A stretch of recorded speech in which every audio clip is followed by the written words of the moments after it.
August 7, 1942. Marine raiders hit the beaches at Tulagi, a small island in the Solomon Islands chain, and the character of the Pacific War changed. For 8 months since Pearl Harbor, American forces had been retreating from the Philippines, from Wake Island, from Guam, from Java, from everywhere Japan attacked. The rising sun flag flew over territory stretching from China to the Central Pacific, from the Aleutians to the edge of Australia. Japan seemed unstoppable. America seemed defeated. Then came Tulagi. It wasn't the largest battle, wasn't the most casualties, wasn't even the main objective of the operation that was Guadalcanal across the Sound. But Tulagi was where American forces first went ashore on Japanese-held territory with offensive intent, where Marines fought house to house and cave to cave to take ground from an enemy who had taken everything for months, where the American flag was raised over captured Japanese positions for the first time since the war began. That flag raising was symbolic weight that exceeded tactical significance. It announced that the period of retreat was over, that America was coming back, that Japan's expansion had reached its limit. Tulagi was the hinge, the moment when defense became offense, when momentum shifted, when the war's direction changed. This is the story of that hinge, of the Marines, who fought for a tiny island most Americans had never heard of why that fight mattered more than its size suggested, and how Tulagi connected to the larger Guadalcanal campaign that would grind for 6 months and cost tens of thousands of lives. Tulagi was where America stopped retreating and started winning. That's worth understanding. The strategic situation in August 1942 was desperate but stabilizing. After Pearl Harbor devastated the Pacific Fleet on December 7, 1941, Japan had launched simultaneous offensives across the Pacific and Asia. The Philippines fell after months of bitter fighting, General MacArthur evacuating to Australia with his famous promise to return. Wake Island fell after heroic defense. Guam was captured, Hong Kong surrendered, Singapore, supposedly impregnable, fell to Japanese forces attacking from the landward side. Java and Sumatra were conquered. Burma was overrun. Japanese forces pushed through New Guinea toward Port Moresby, threatening Australia. The Japanese Navy controlled the Pacific, conducting raids as far as the Indian Ocean and even shelling the California coast. American morale was at its lowest point. Every news report brought defeat. Every battle was lost. The question wasn't whether America could win, but whether America could avoid complete disaster. But by summer 1942, the situation had changed subtly. The Battle of the Coral Sea in May stopped the Japanese advance toward Port Moresby through naval air battle, where neither fleet sighted the other. The Battle of Midway in June destroyed 4 Japanese carriers and killed experienced pilots Japan couldn't replace. Japanese offensive momentum was stalling. American industrial production was accelerating. New ships, new aircraft, new weapons were flowing to the Pacific. American forces were building strength in Australia and Hawaii. The strategic balance was shifting from Japanese overwhelming superiority to something closer to parity. American command recognized opportunity. Japan was overextended, defending territory across vast ocean distances with limited resources. If America could seize initiative and attack vulnerable positions, Japan would be forced to respond, forced to commit forces defensively, forced to stop expanding and start defending. The question was where to attack. The Solomon Islands were identified as critical vulnerable point in Japan's defensive perimeter. The Japanese had occupied Tulagi in May 1942 and were constructing airfield on Guadalcanal, the larger island across Sealark Channel. If completed, that airfield would allow Japanese aircraft to threaten Allied supply lines to Australia, to attack American bases, to extend Japan's defensive reach. American strategists recognized that preventing the airfield's completion was urgent, and that capturing it would provide base for American operations northward through the Solomons toward Rabaul, Japan's major base in the region. The operation was designated Operation Watchtower and given to the 1st Marine Division, a unit that had seen limited action but was trained, equipped and ready. The objective was to land on Guadalcanal, capture the airfield, and established defensive perimeter. Secondary objectives included capturing Tulagi and nearby small islands of Gavutu and Tanambogo, which had seaplane bases and Japanese garrisons. The operation was planned quickly, too quickly. Many officers felt with inadequate intelligence, insufficient supplies, and improvised logistics. But time was critical. The Japanese airfield on Guadalcanal was nearing completion. Waiting meant fighting later under worse conditions. The landing at Guadalcanal on August 7th was almost unopposed. Japanese forces defending the airfield were primarily construction troops, not combat units. They fled into the jungle when Marines came ashore. The airfield was captured intact on August 8th, later renamed Henderson Field, after Marine pilot killed at Midway. This success created impression that Operation Watchtower would be easy, that Japanese resistance would be minimal. Tulagi proved that impression catastrophically wrong. Tulagi was defended by approximately 350 Japanese troops, primarily from Special Naval Landing Forces Japanese naval infantry equivalent to Marines. These were combat troops, well-trained, well-armed, dug into prepared positions. Tulagi was a small island roughly 2 miles long and less than half-mile wide, but its terrain was difficult: steep hills, dense jungle coral caves, and prepared fortifications. Japanese defenders had months to prepare, digging bunkers and dugouts, positioning machine guns to cover approaches, preparing to defend to the death. Japanese military culture in 1942 emphasized that surrender was disgrace worse than death, that soldiers should fight until killed. Tulagi's defenders intended exactly that. The assault on Tulagi was led by the 1st Marine Raider Battalion, an elite unit commanded by Lieutenant Colonel Merritt Edson and the 2nd Battalion, 5th Marines. The Raiders were supposed to be Marine equivalent of Army Rangers, specially trained for amphibious raids, small unit tactics, aggressive action. Tulagi would be their first major combat operation. They landed before dawn on August 7th on Tulagi's southern coast, expecting to secure the island quickly. They encountered immediate, fierce resistance. Japanese defenders fired from concealed positions, forcing Marines to fight for every yard. The advance slowed to grinding close combat, Marines attacking bunkers with grenades and flamethrowers. Japanese defenders counter-attacking at night, both sides taking casualties in fighting that was intimate and brutal. The terrain made every advance costly. Coral caves riddled the island, many interconnected, all providing excellent defensive positions. Japanese soldiers would hide in caves during American advances, then emerge behind American lines to attack from rear. Clearing these caves required systematic approach. Marines would call for flamethrowers or explosives to seal caves, or would assault caves directly, throwing grenades inside and going in after them with rifles and bayonets.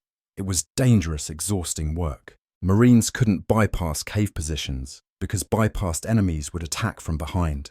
Every cave had to be cleared, every position had to be secured. The process was slow and casualty intensive. The fighting on Tulagi lasted 3 days. Marines gradually compressed Japanese defenders into smaller areas, but the defenders never broke, never surrendered, never stopped fighting. Japanese counterattacks came at night, soldiers attacking with rifles, grenades, swords, anything they had, trying to break through Marine lines or at least kill Americans before being killed. Marines learned quickly that Japanese forces would fight until annihilated, that expecting surrender or retreat was futile. This lesson would apply throughout the Pacific War. Japanese forces fought to the death, requiring complete destruction rather than defeat. By August 9th, organized Japanese resistance on Tulagi had ended. Approximately 340 Japanese soldiers were dead. 3 were captured unconscious from wounds. American casualties were 122 killed and wounded, significant losses for small island, reflecting intensity of the fighting. Gavutu and Tanambogo, tiny islands connected by causeway east of Tulagi, were assaulted simultaneously. These islands were even smaller than Tulagi, but also heavily defended. The 1st Marine Parachute Battalion Marines trained as paratroopers, though they would never jump in combat, assaulted Gavutu. They landed at midday on August 7th in daylight under fire from prepared positions. The landing was chaos. Japanese defenders fired from bunkers overlooking the seaplane base where Marines landed. Marine casualties mounted immediately. The attack stalled. Naval gunfire and air support were called in to suppress Japanese positions, but Japanese defenders were dug into coral caves that resisted bombardment. Marines fought building to building, cave to cave, gradually securing the island through afternoon and night.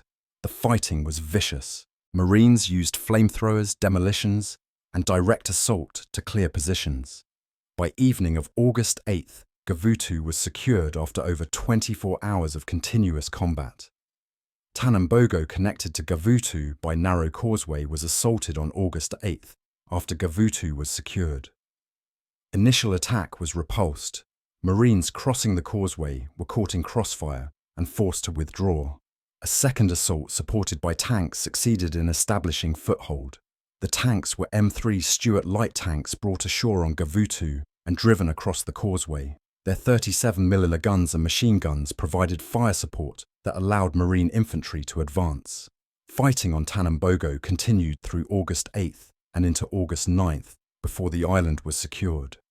Total American casualties for Gavutu Tanambogo operations were approximately 150 killed and wounded.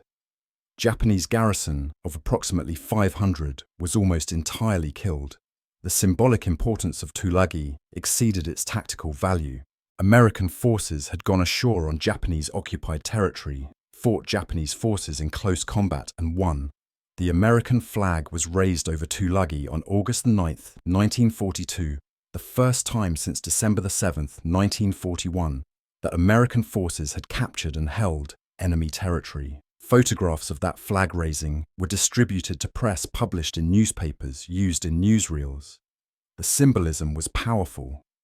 America was no longer retreating, no longer on defensive, no longer losing. The psychological impact on American morale, on Japanese strategic calculations, and on Allied confidence was substantial.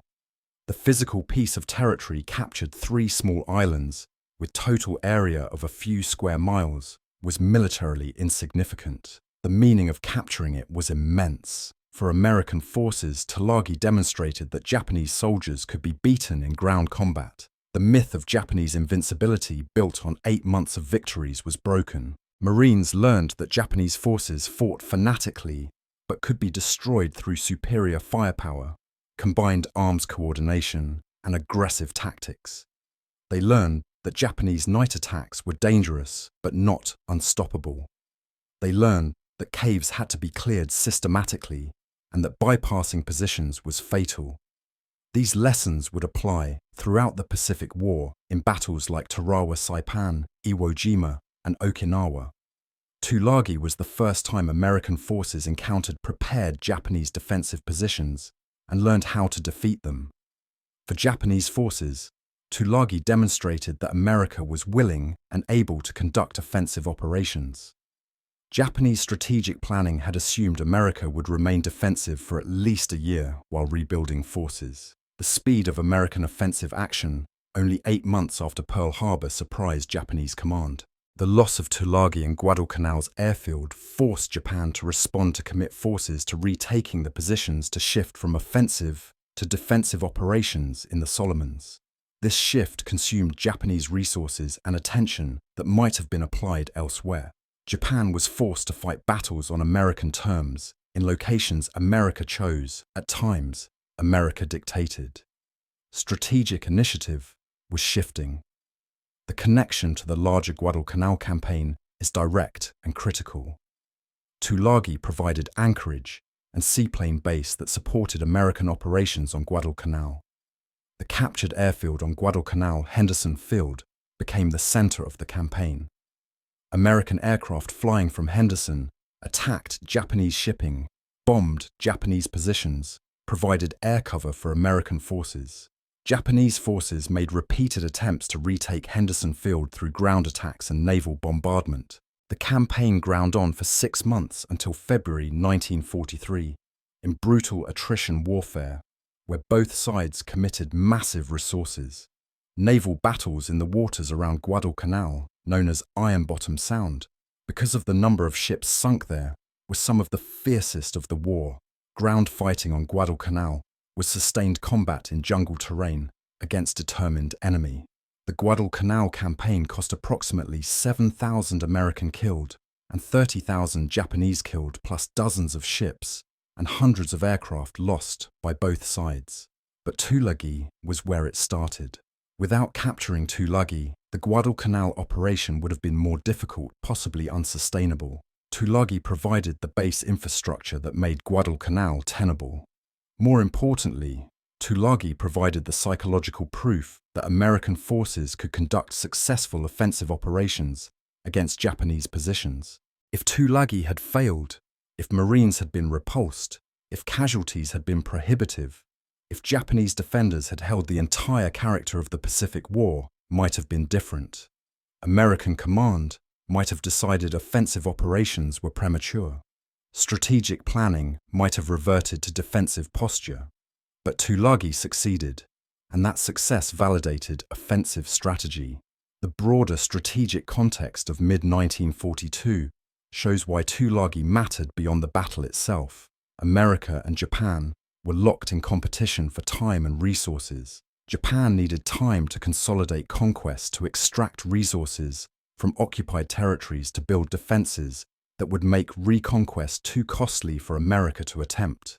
America needed to prevent that consolidation, to keep Japan off balance, to force Japan to defend everywhere, rather than concentrate forces. Tulagi achieved American strategic objective by seizing initiative before Japan could consolidate. Every month Japan held Guadalcanal airfield was month. Japan could use it to threaten Allied operations. Every month America delayed taking, it was month Japan got stronger. The decision to attack in August 1942, despite inadequate preparation and risk of failure, was strategically correct, because delay would have made the operation harder. The Marines who fought at Tulagi were mostly young men in their late teens and early 20s, many seeing combat for the first time. Their training had prepared them for amphibious operations and jungle fighting, but training cannot fully prepare soldiers for reality of combat, the noise, the fear, the confusion, the sight of friends dying.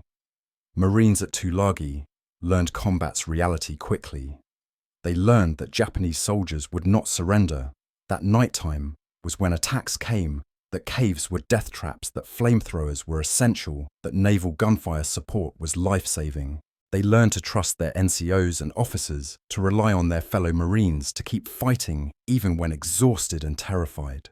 The 1st Marine Raider Battalion, which bore the heaviest fighting on Tulagi, suffered 39 killed and 120 wounded, approximately 1/3 casualties. These losses were replaced, and the survivors went on to fight at Guadalcanal and beyond.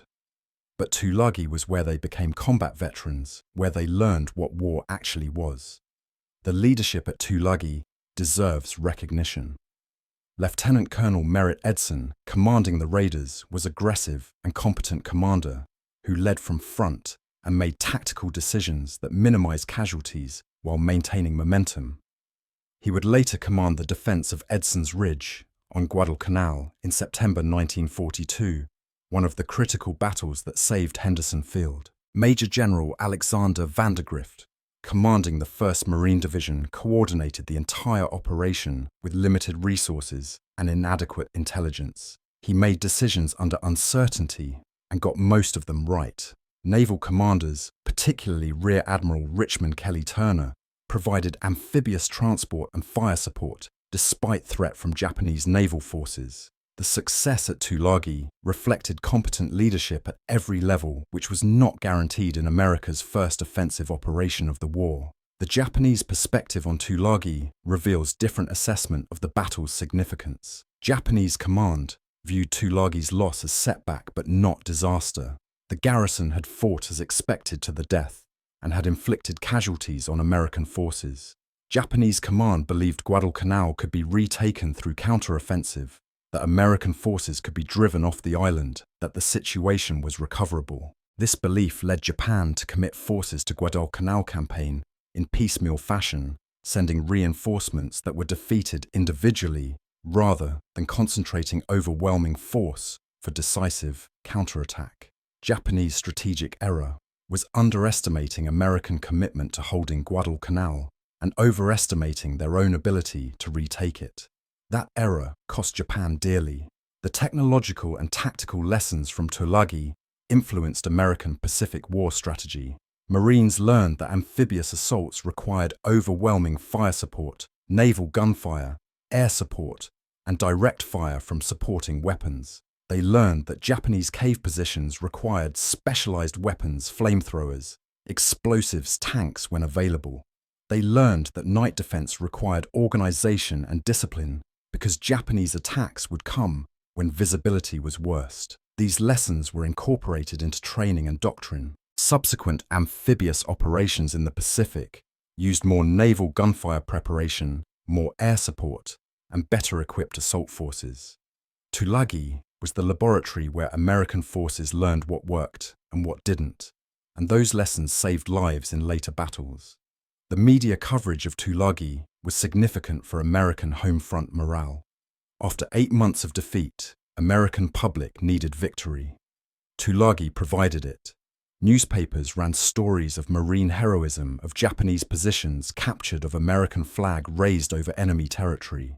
The narrative was simplified heroic Marines, defeating fanatical Japanese in jungle combat, but the core was true. American forces had won offensive battle against prepared enemy. This mattered psychologically. It proved to American public that war was winnable, that Japanese forces could be defeated, that the tide was turning. War bonds sold better when people believed victory was possible. Industrial production increased when workers believed their efforts mattered. Military recruitment benefited when young men believed they would be joining winning side. Tulagi's propaganda value exceeded its military value, and propaganda matters in total war. The casualties from Tulagi, 122 American killed and wounded from approximately 500 engaged plus losses at Gavutu Tanambogo were manageable but sobering. American forces learned that Pacific War would be costly, that Japanese defenders would exact heavy price, that victories would be measured in blood. The casualty ratios, roughly 10 Japanese killed for every American killed, were favorable but misleading. Japanese defenders fought from prepared positions, requiring American forces to attack across open ground against dug-in enemies. Attackers always take higher casualties than defenders in such situations. The fact that Americans took relatively low casualties at Tulagi reflected effective use of supporting fires and aggressive small unit tactics. But it also reflected that Tulagi was small operation with limited Japanese defenders. Future battles would be larger defenders, more numerous casualties, proportionally higher. The lasting significance of Tulagi is that it marked the transition from defensive to offensive phase of Pacific War. Before Tulagi, American strategy was defensive, hold Hawaii, hold Australia, prevent further Japanese expansion.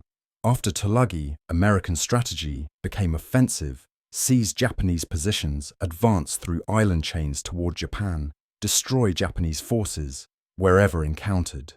This strategic shift was enabled by industrial production that provided ships and aircraft America needed, by naval victories at Coral Sea and Midway that stopped Japanese expansion, and by political will to commit forces offensively. But it was executed at Tulagi, where Marines went ashore on Japanese-held territory and fought to take it. That was the moment strategy became reality, when plans became action, when the war changed character. The Guadalcanal campaign that followed Tulagi would grind for 6 months in attritional warfare that neither side expected or wanted. Both sides committed reinforcements. Both sides launched counterattacks. Both sides suffered heavily. The naval battles around Guadalcanal were some of war's bloodiest. The battles of Savo Island, Cape Esperance, Santa Cruz, Guadalcanal, Naval Battle, Tassafaronga. American aircraft from Henderson Field attacked Japanese ships and aircraft constantly. Japanese forces on Guadalcanal starved and died from disease when supply ships couldn't reach them. The island became killing ground where both sides bled each other. But America could sustain losses and Japan couldn't. American industrial production replaced losses. Japanese production couldn't keep pace. By February 1943, Japan evacuated remaining forces from Guadalcanal, abandoning the island and the campaign. American victory at Guadalcanal was strategic turning point, the first clear defeat Japan suffered in land campaign, the beginning of American advance toward Japan that wouldn't stop until atomic bombs ended the war in August 1945. Tulagi was the beginning of that advance. It was the first step, the first offensive action, the first captured territory. It wasn't the largest battle or the most significant tactically, but it was the hinge. Before Tulagi, America was retreating. After Tulagi, America was advancing. That transition from defense to offense, from retreat to advance, from losing to winning, happened on small island in the Solomons, where Marines fought Japanese forces for 3 days in August 1942 and raised American flag over captured positions. The symbolism of that flag raising was as important as any tactical victory. It announced that the character of the war had changed, that American forces were coming back, that Japan's expansion was over. It was the day America stopped retreating. That day mattered then, and it matters now, for understanding how the Pacific War was won. Tulagi was where it started, where Marines landed, where they fought, where they won, where they planted the flag, and declared that this ground was American now and would stay American. That's worth remembering. That's worth understanding. Tulagi was the day the war changed, and every victory that followed began with that first landing, that first battle, that first flag raised over captured enemy territory. The Marines who fought there knew they were making history. They were right.